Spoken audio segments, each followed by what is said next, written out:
США разносят Европу. Вице-президент Америки заявляет о проблемах с демократией в ЕС, критикует за отмену выборов, не считает угрозой для Америки Китай или Россию. Как реагируют европейцы? Идет ли речь о международном скандале? Зеленский готов говорить только с Путиным. Признание президента Украины и какое условие поставил Кремлю, а также о чем речь в обращении к Путину. Казахстан накрывает шторм, в зоне опасности 15 областей. Чего ожидать? Крупные игроки Европы спешат в Ташкент. В Узбекистан приедет глава Европейской комиссии и президент Европейского совета. Чего ожидать от исторического саммита и зачем ЕС заходит в Центральную Азию? Досмотрите.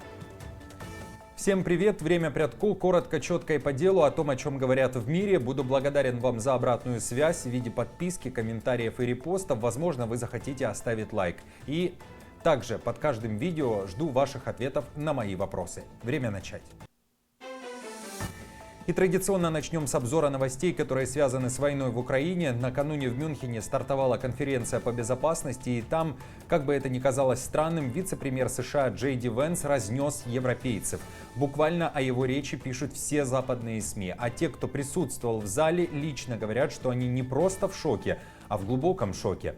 Он сделал неожиданное заявление, его больше беспокоит не Россия и Китай, а угроза внутри Европы, отход от демократических ценностей. В частности, ему не понравилось, что недавно в Румынии были аннулированы результаты первого тура выборов, на которых победил Кэлин Джорджеску, человек, который недавно в прямом эфире рассуждал, как можно поделить Украину. Кроме того, американский вице-президент считает большой проблемой Европы неконтролируемую миграцию, и это только часть его резких заявлений. Давайте послушаем. Ни один избиратель на этом континенте не подошел к урне для голосования, чтобы открыть доступ миллионам мигрантов, не прошедших проверку. Но вы знаете, за что они голосовали. В Англии они проголосовали за Брексит. И, согласны вы с этим или нет, они проголосовали за это. И все больше и больше людей по всей Европе голосуют за политических лидеров, которые обещают положить конец неконтролируемой миграции. Я согласен со многими из этих опасений, но вам не обязательно соглашаться со мной. Я просто думаю, что люди заботятся о своих домах. Они заботятся о своих мечтах. Они заботятся о своей безопасности и своей способности обеспечить себя и своих детей. И они умны. На обвинение Венса уже отреагировал министр обороны Германии Писториус. Его, в частности, задели слова Венса о том, что в Европе проблемы с демократией, и на ультраправые партии типа АДГ оказывается некое давление. Это неприемлемо. И это не та Европа и не та демократия, в которой я живу и за которую я сейчас веду предвыборную кампанию. Это не та демократия, с которой я сталкиваюсь в нашем парламенте. При этой демократии каждое мнение имеет право голоса. В некоторых случаях это позволяет экстремистским партиям, таким как «Альтернатива для Германии», проводить предвыборную кампанию в обычном режиме, как и любой другой партии. Это и есть демократия.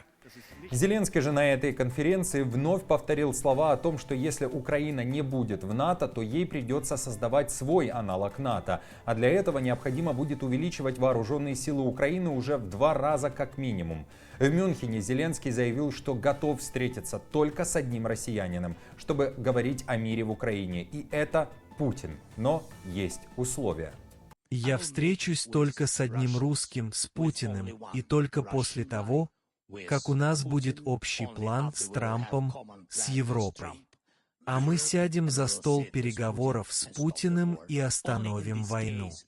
Только в этом случае я готов к встрече.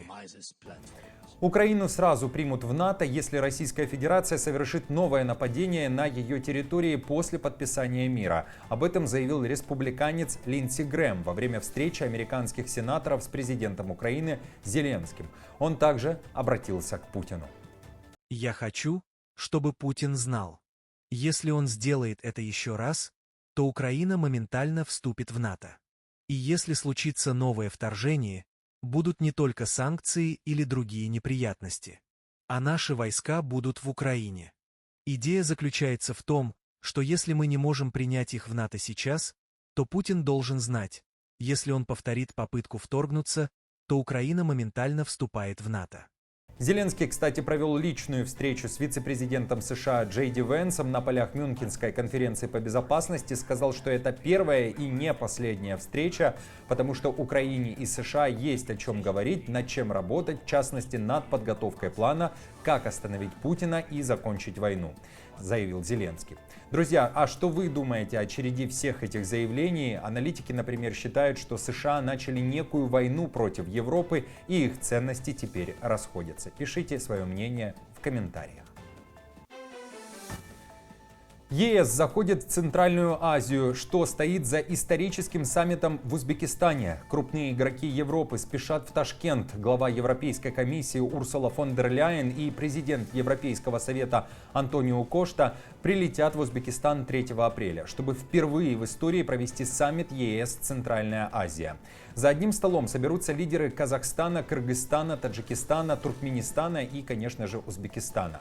Что на кону, спросите вы? Евросоюз хочет усилить влияние в Центральной Азии, а значит, разговор будет серьезный. Транспортные маршруты, поставки стратегического сырья, цифровая интеграция, экология и безопасность – это ключевые темы этой встречи.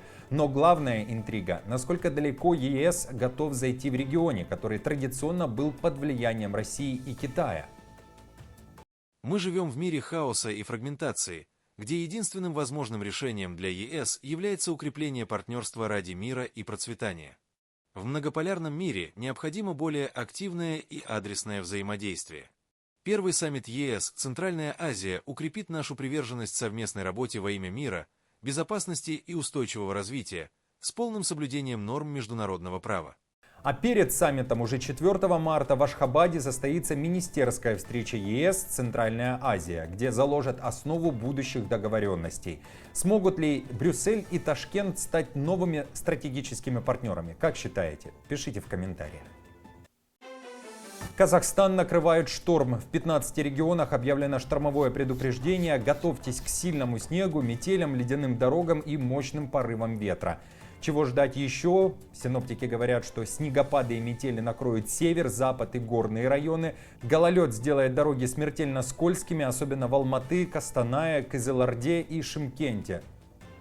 Ветер до 28 метров в секунду может вызвать обрывы проводов и снежные заносы. Ситуация накаляется, водителям и пешеходам стоит быть предельно осторожными. Как Казахстан справится с ледяным ударом природы? Что думаете по этому поводу? Февраль показывает всю свою мощь. Пишите в комментариях. Спасибо, что досмотрели видео до конца. Мне приятно, что вы нашли время посмотреть, поставить лайк и поучаствовать в обсуждении. Если вы здесь, значит, вам действительно интересен этот контент. Чтобы всегда быть в курсе важных новостей, подписывайтесь на канал. Ваша поддержка вдохновляет и дает силы двигаться дальше. Если вы хотите внести свой вклад в развитие канала, можете оформить спонсорство или нажать на кнопку «Спасибо». Любая помощь ценна и важна. Благодаря вам выходят новые видео, и я искренне благодарен каждому, кто поддерживает проект. До новых встреч, друзья!